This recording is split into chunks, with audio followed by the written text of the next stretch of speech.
Revanth సర్కారుపై retired ఉద్యోగులు రగిలిపోతున్నారు. ఎన్నికల సమయంలో ఉద్యోగులు పెన్షనర్లకు ఇచ్చిన హామీలు ఎప్పటికీ పూర్తిగా అమలు కాలేదని రిటైర్డ్ ఉద్యోగులు మండిపడుతున్నారు.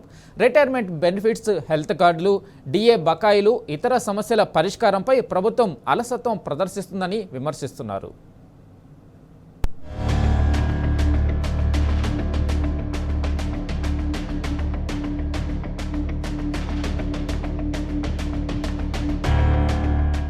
రిటైర్డ్ ఉద్యోగుల పట్ల కాంగ్రెస్ ప్రభుత్వం తీవ్ర నిర్లక్ష్యాన్ని ప్రదర్శిస్తున్నది.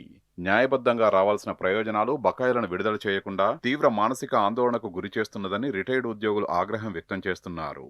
కాంగ్రెస్ ప్రభుత్వం అధికారంలోకి వచ్చి నెలలు గడుస్తున్నా ఉద్యోగులు, రిటైర్డ్ ఉద్యోగుల సమస్యలు పరిష్కారం కావడం లేదని ఉద్యోగ సంఘాలు మండిపడుతున్నాయి.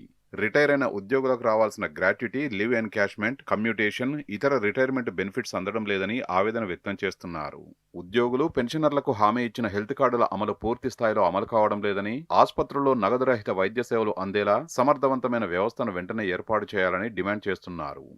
ఈ రాష్ట్ర ప్రభుత్వము మేము గత 8-9 నెలల నుండి అనేక ఉద్యమాలు రాష్ట్ర వ్యాప్తంగా చేపట్టినటువంటి క్రమం లోపల ప్రభుత్వం మాకు 6,000 కోట్లు అనేటువంటిది చెల్లిస్తామని, నెలకు 2,000 కోట్ల చొప్పున చెల్లిస్తామని ఆ విధంగా మాకు హామీ అనేటువంటిది ఇవ్వడం జరిగింది. ఆ హామీ ఇచ్చినటువంటి దాని లోపల 2,000 కోట్లు పోయిన నెల లోపల ఇవి ఇచ్చినామని ప్రకటించుకున్నారు. కానీ అది తర్వాత ఇచ్చినటువంటి ఇది కూడా తర్వాత కమ్యూటేషన్, తర్వాత జీపీఎఫ్ పూర్తి స్థాయిలో 100% ఇచ్చామని అన్నారు. కానీ 100% జీపీఎఫ్ రాలేదు.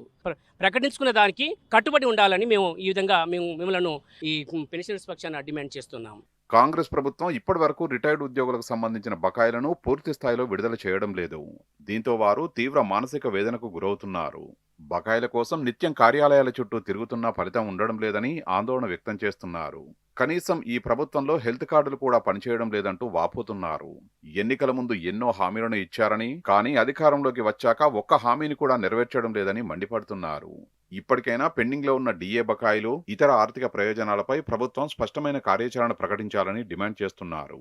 ప్రతి ఎంప్లాయీ దగ్గర బేసిక్ పే నుంచి 1.5 డిడక్షన్ చేసి ఈహెచ్ఎస్ కార్డు మీద 1.5 డిడక్షన్ చేయడం జరిగింది. మరి ఇంతవరకు కార్డ్స్ అనేది లేదు, ప్రభుత్వ ఆసుపత్రులు అనేది లేదు, ఏ రోగాలకు చేస్తారని చెప్పి అది లేదు. దానికి ఒక క్లారిటీ కావాలి, దానికి ఒక ట్రస్ట్ కరెక్ట్ ఏర్పాటు చేసి ఇవాళ పెన్షనర్లు కానీ, ఉద్యోగులు కానీ అనారోగ్యం పాలే ఆసుపత్రిలో పోతే మా దగ్గర ఉన్న కార్డ్స్ మీద వాళ్ళు అసలే మాకు అనుమతించడం లేదు. ఇదో పక్కన నడుస్తూ ఉండగా మేము 2024 మార్చి నుంచి మేము రిటైర్మెంట్ అయినటువంటి ఉద్యోగులం. మరి రిటైర్మెంట్ అయిన బట్టి వాళ్లకు ఎవరికి కూడా ప్రభుత్వం నుంచి మాకు రావాల్సినటువంటి మేము దాచుకున్న బకాయిలు రాకుండా వాళ్ళు ప్రభుత్వం కాలయాపన చేస్తున్న సందర్భం. నేను ముఖ్యమంత్రి గారు ఇప్పటికైనా మా పెన్షన్ బకాయిలు మాకు ఏకమొత్తంగా చెల్లించాలని చెప్పి మేము ప్రభుత్వాన్ని కోరుతా ఉన్నాం. పదవీ విరమణ చేసిన ఉద్యోగులతో పాటు పెన్షనర్లకు రావాల్సిన బకాయిల చెల్లింపుల్లో రేవంత్ సర్కారు పూర్తిగా విఫలమైంది. దీంతో కుటుంబ అవసరాలు తీర్చుకోవడం కూడా కష్టంగా మారిందని వారు వాపోతున్నారు. వైద్య ఖర్చులు, కుటుంబ బాధ్యతలు పెరిగిన ఈ సమయంలో ప్రభుత్వం స్పందించి వెంటనే బకాయిలు విడుదల చేయాలని కోరుతున్నారు. ఈ అంశంపై పలుమార్లు ప్రభుత్వానికి వినతి పత్రాలు సమర్పించినా ఆశించిన స్థాయిలో స్పందన లేదని ఉద్యోగ సంఘాల నేతలు అంటున్నారు. రిటైర్డ్ ఉద్యోగుల సమస్యల్ని అత్యవసర ప్రాతిపదికన పరిష్కరించాలని, పెండింగ్ లో ఉన్న అన్ని రకాల బకాయిలను విడుదల చేసి ఆర్థిక భరోసా కల్పించాలని డిమాండ్ చేస్తున్నారు. ప్రభుత్వం ఏర్పడిన తర్వాత 3 మాసాలకు పదవీ విరమణ అనేది మొదలైంది. ఆనాటి నుండి నేటి వరకు కూడా చాలామందికి బకాయిలు రాకపోవడం వలన మాలో ఒక 99 మంది మరణాలు కూడా చేస్తున్నారు.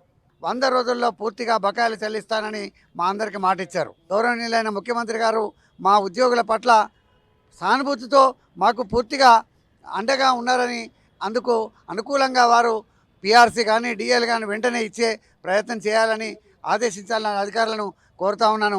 రిటైర్డ్ ఉద్యోగుల పట్ల కాంగ్రెస్ ప్రభుత్వం తన తీరును మార్చుకోవాలని విశ్రాంత ఉద్యోగులు కోరుతున్నారు.